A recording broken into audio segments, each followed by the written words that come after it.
Selamat datang Ibu Pejabat Bupati Malang, juga Bapak-Bapak dari Kabupaten ya, dan juga rekan-rekan dari lingkaran JKL PK. Terima kasih untuk kesempatan yang diberikan ke saya.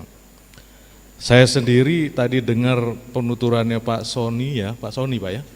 Saya ingat kata motivator, saya bertemu dengan salah satu motivator itu di hutan Kalimantan Timur Pak, tahun 1993 waktu itu.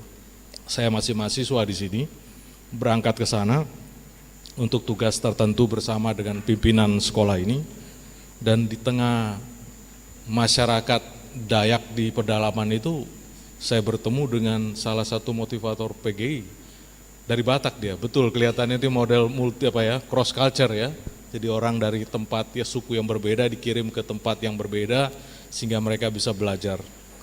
Menarik mendengarkan banyak hal yang mereka ceritakan di sana. Baik, saya diminta untuk memberikan semacam tinjauan teologi Kristen tentang pemenuhan dan perlindungan hak anak.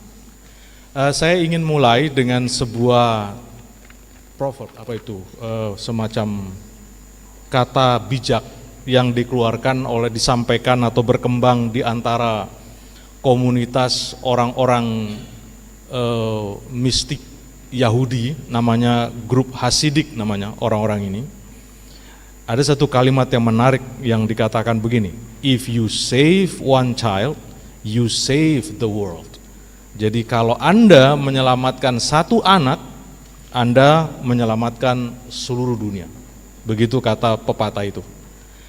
Nah, ada satu pengarang yang saya baca dan saya jadikan beberapa rujukan di dalam materi yang saya bahas ini, namanya Johann Christoph Arnold. Dia pernah menulis begini. Dalam bahasa Indonesia kalau saya artikan tulisannya begini. Kita ini sekarang sedang hidup di dalam suatu dunia yang diliputi oleh kecemasan, oleh kekhawatiran terhadap nasibnya keluarga dan anak-anak. Dia mengatakan begitu. Dan bukan hanya itu saja dia mengatakan, tetapi juga hostility against atau permusuhan terhadap keluarga dan anak-anak.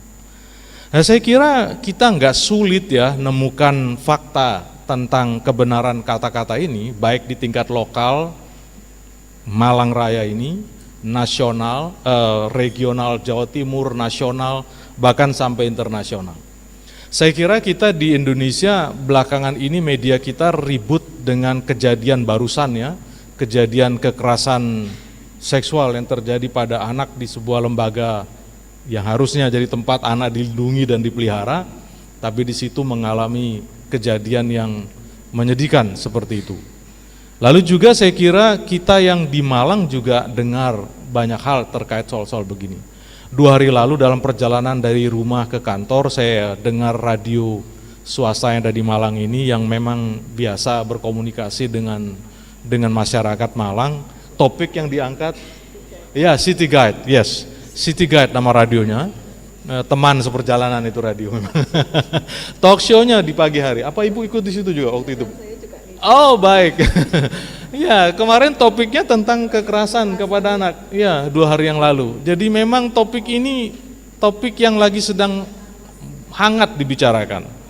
Kalau kita bicara di dunia internasional Bapak Ibu, mungkin kita nggak terlalu perhatikan, tetapi di Amerika Serikat sekarang ini itu sedang ramai sekali gara-gara perbuatan yang dilakukan seorang rapper, penyanyi rap terkenal di Amerika, namanya Puff Diddy.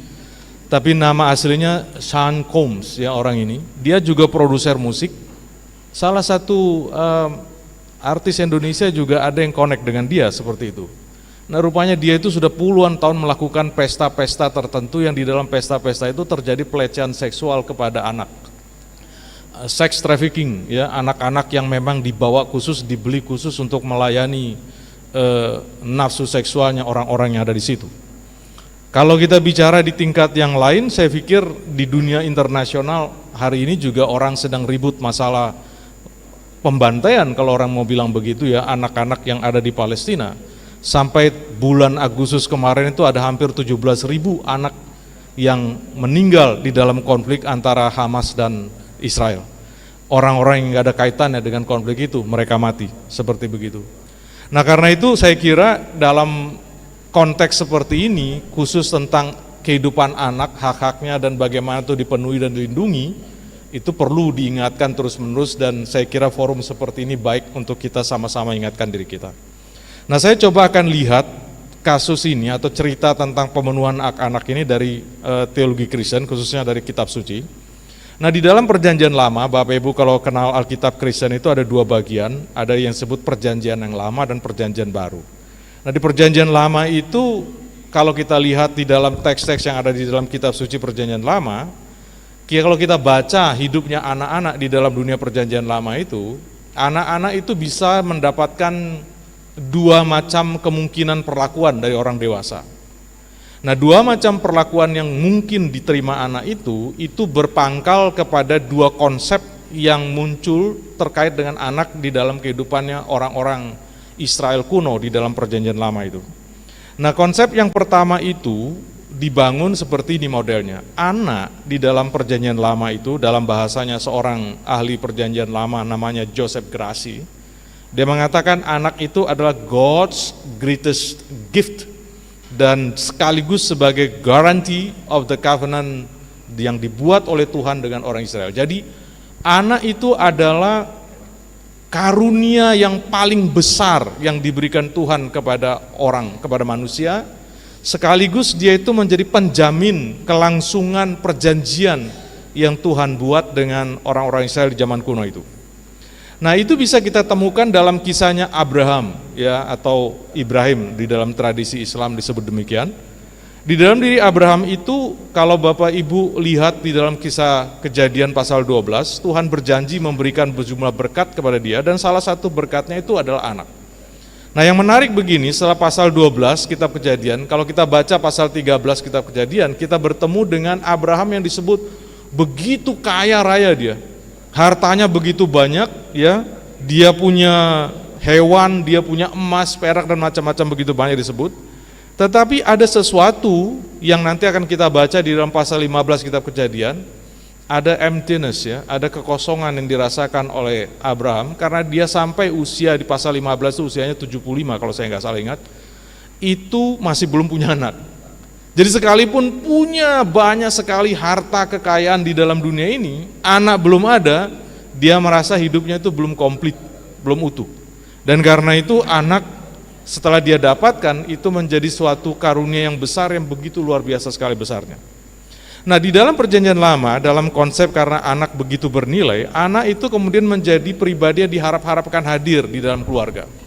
Ketika keluarga-keluarga tidak bisa punya anak, mereka sangat berharap intervensi dari Tuhan datang untuk menolong mereka supaya mereka bisa punya anak. Bapak Ibu bisa ketemu dalam kisah misalnya istrinya Abraham ya, Sarah itu, kemudian ada Rahel, ada kisah Lea, ada kisah Hana. Itu kita juga bertemu dengan kisah-kisah orang yang mengharapkan pertolongan Tuhan supaya mereka bisa punya anak. Tetapi juga di dalam perjanjian lama itu, demi supaya nama seorang laki-laki itu bisa terus hidup di dalam komunitas, maka di dalam perjanjian lama itu ada satu hukum yang mengatur hidup orang-orang Israel kuno itu yang disebut dengan hukum perkawinan Levirat. Hukum perkawinan Levirat itu mengizinkan seorang janda dari seorang laki-laki yang gak punya anak, itu dinikahi oleh saudaranya, dapat anak, tetapi anak yang dilahirkan nanti dari pernikahan dengan saudara almarhum itu dihitung sebagai anaknya laki-laki yang meninggal itu. Sehingga akhirnya anak itu, nama laki-laki itu tetap ada di dalam masyarakat komunitas di mana dia berada. Bahkan lebih jauh, ada hukum yang mengatur mengizinkan mereka bisa menikahi budaknya, budak perempuannya, supaya mereka bisa punya anak. Itu bisa kita lihat dalam kasusnya Rahel dan Lea di dalam perjanjian lama. Nah, yang menarik lagi kalau kita lihat di dalam tulisan kitab Zabur atau Mazmur ya, di dalam bahasa Kristennya Mazmur, itu ada Mazmur 127, 128, di situ ada gambaran yang sangat menarik sekali tentang anak. Anak disebut sebagai harta pusaka dari Tuhan. Disebut demikian, milik pusaka dari Tuhan. Jadi kalau dengar kata milik pusaka, orang Israel kuno itu sangat respect dengan kata-kata itu karena itu sangat berkaitan dengan hidup mereka sendiri dan itu harus dipelihara baik-baik. Begitu juga di dalam 128 kita bertemu dengan kehidupan orang yang ideal itu sebagai orang yang dikelilingi hidupnya oleh banyak anak-anak. Anak-anak yang banyak itu gambaran hidup yang diberkati Tuhan luar biasa. Nah, tetapi begini Bapak Ibu ya, meskipun dipandang begitu berharga di dalam konteks keagamaan dan hukum-hukum agama orang Israel zaman kuno itu, tetapi di dalam tatanan sosial masyarakat kuno itu, anak-anak itu rupanya tidak menduduki tempat yang sepenting atau senilai dengan gagasan itu. Di dalam praktek hidup orang Israel kuno itu, anak-anak berada pada tangga sosial terendah dari hierarki sosial masyarakat. Jadi dia ada di tingkat yang terbawah. Nah, dalam konteks seperti itu, orang tua diberikan otoritas yang mutlak sekali untuk mengatur hidupnya anak-anak. Begitu mutlaknya hidupnya pengaruhnya orang tua itu, sehingga orang tua itu bisa diizinkan melakukan atau mengambil tindakan pendidikan yang sangat keras kepada anak. Ada beberapa amsal atau kata-kata bijaksana dari Nabi Sulaiman kalau di dalam tradisi Islam ya, Sulaiman atau Salomo di dalam tradisi Kristen. Itu dikatakan begini, tidak pukul anak itu berarti tidak cinta kepada anak. Kalau cinta kepada anak, harus berani pukul dia. Itu kata-kata itu muncul di sana. Hajarlah anakmu selama ada harapan, tetapi jangan engkau menginginkan kematiannya. Begitu kata yang lain. Amsal yang lain mengatakan, sudah sewajarnya anak berbuat hal-hal yang bodoh, tetapi rotan itu bisa mengajar atau mengubah kelakuan mereka. Lalu yang terakhir ada Amsal 23 mengatakan, jangan segan-segan didik anakmu. Jika engkau memukul dia dengan rotan, ia tidak akan mati. Nah, disiplin yang keras seperti itu diberlakukan kepada anak-anak, lebih jauh lagi bahkan diizinkan orang tua, kalau anaknya itu tidak taat sama orang tua, anak-anak itu bisa dibawa ke depan mahkamah para tua-tua kota di depan pintu gerbang, dan dia bisa dihukum mati dan dilempari batu sampai mati kalau dia memang dibuktikan tidak mau tunduk, tidak mau taat kepada pengajaran dan pendidikan orang tuanya. Nah, disiplin keras seperti ini untuk anak laki-laki. Kalau dia anak perempuan, itu dia akan dihukum mati dengan cara seperti itu kalau dia kedapatan tidak perawan waktu dia menikah. Itu di zaman dulu begitu. Nah, dalam ekosistem pendidikan yang semacam begini ini Bapak Ibu ya, itu kan menjadi mungkin muncul apa yang kita sebut itu kepahitan, kemarahan kan dalam diri anak-anak, sehingga kemudian anak-anak itu bisa berontak kepada orang tua dan melakukan tindakan yang tidak baik kan kepada orang tuanya. Tetapi di dalam sistem agama perjanjian lama itu, di dalam sistem sosial masyarakat perjanjian lama, ada hukum yang mengatur begini lagi. Anak itu dilarang untuk berbuat tidak baik sama orang tuanya. Lalu dikatakan begini, salah satu hukum di dalam kitab Keluaran itu, kitab Musa yang kedua, kalau kamu kutuki ayah, siapa yang mengutuki ayah atau ibunya, dia pasti dihukum mati. Nah, begitu pikiran yang ada di sana. Di dalam kitab Imamat bahkan dikatakan ada seseorang yang apabila ada seorang kutuki ayah atau ibunya, pasti dia dihukum mati. Tetapi karena ia telah kutuki ayah dan ibunya, maka darahnya itu akan tertimpa kepadanya. Bahkan kalau dia dihukum mati itu orang yang hukum mati nggak salah. Seperti itu. Jadi ada satu pandangan yang seolah-olah mengangkat tinggi anak, tetapi dalam praktek hidup sosial kemasyarakatan itu bisa mungkin terjadi anak mengalami tindakan-tindakan kekerasan. Yang menarik begini Bapak Ibu, kalau kita lihat perjanjian lama itu, ketika Tuhan membicarakan masyarakat yang ideal dan membahas masyarakat masa depan yang baik untuk orang-orang yang ada di dalam orang-orang Israel kuno itu, dia suka menggunakan anak sebagai metafor penting di dalam pelukisan-pelukisan tentang masyarakat ideal di masa depan. Nah, masa depan yang baru dan gilang gemilang itu, dia katakan, itu akan muncul dimulai dari lahirnya seorang anak laki-laki. Lalu ada hal yang menarik menurut saya ketika dia gambarkan masa depan itu. Masa depan yang baik itu, masyarakat yang baik itu, dia katakan di dalam kitab Zakaria pasal 8 ayat 5, itu akan ditandai oleh begini keadaan masyarakatnya. Jalan-jalan kota itu akan penuh dengan anak laki-laki dan anak perempuan yang bermain-main di situ.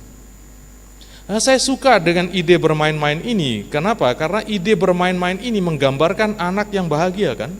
Anak-anak yang terpenuhi hidupnya, hak-haknya sebagai anak. Anak-anak yang diizinkan tuh hidup sebagai anak. Bukan anak yang dipaksa hidup seperti orang dewasa. Dan bermain ini menjadi menarik karena sesungguhnya kalau anak itu diberi kesempatan bermain dengan baik, menurut pandangannya tokoh pendidik Jerman abad ke-19 yang merintis apa yang kita kenal sekarang namanya taman kanak-kanak. Itu dirintis oleh tokoh pendidik Jerman namanya Friedrich Froebel. Friedrich Froebel bilang begini tentang bermain. Dalam bahasa Inggris, kalau dalam bahasa Indonesia dia mengatakan begini. Anak-anak yang diizinkan bermain sebagai anak itu, dia bermain sampai puas, sampai badannya capek.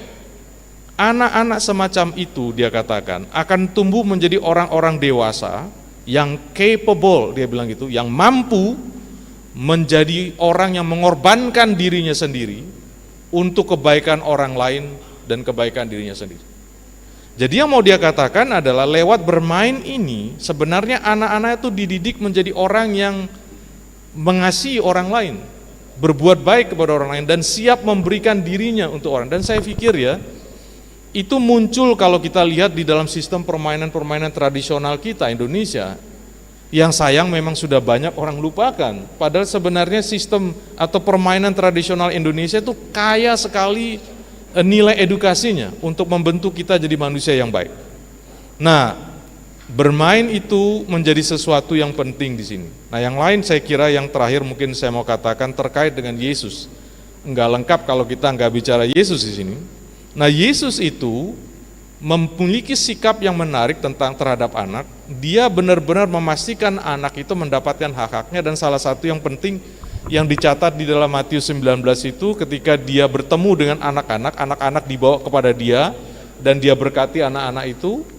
Yesus kan ketika anak-anak itu mau datang, ada orang-orang dewasa yang larang itu. Jangan ganggu dia, jangan ganggu orang Yesus itu yang lagi ngajar orang. Tapi Yesus malah marahin orang-orang itu. Kamu jangan halangin mereka, biarkan anak-anak itu datang kepadaku. Kalau kita membaca secara sosiologis teks itu, Bapak Ibu dikasih Tuhan, kita sedang bertemu di situ dengan advokasi Yesus yang memastikan anak-anak itu harus punya akses kepada Tuhan. Anak-anak itu harus mendapatkan hak dan diberikan kesempatan oleh orang dewasa untuk membangun hubungan pribadinya dengan Tuhan. Dan berkeyakinan seperti yang akan dia jalani dalam kehidupannya sebagai seorang dewasa di masa depannya.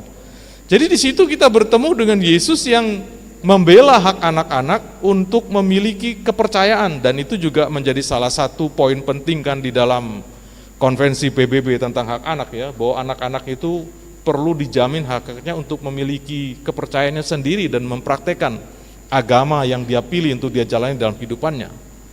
Nah, terakhir saya kira kembali kepada soal ini penting bagi kita pada dasarnya kalau kita bicara dari segi teologi Kristen. Anak-anak itu dipastikan harus menjadi anak yang hidup sebagai anak-anak. Berperilaku hidup seperti dia anak-anak, jangan dipaksa menjadi orang dewasa pada sebelum waktunya. Dan Yesus di sini meminta kita orang dewasa memastikan betul anak-anak itu mendapatkan hak-haknya, dan salah satu yang penting adalah haknya mereka untuk memiliki hubungan pribadi dengan Tuhan, mengenal Tuhannya, dan hidup sesuai dengan keyakinan yang dia pegang dalam hidupnya. Demikian Bu, terima kasih. Baik.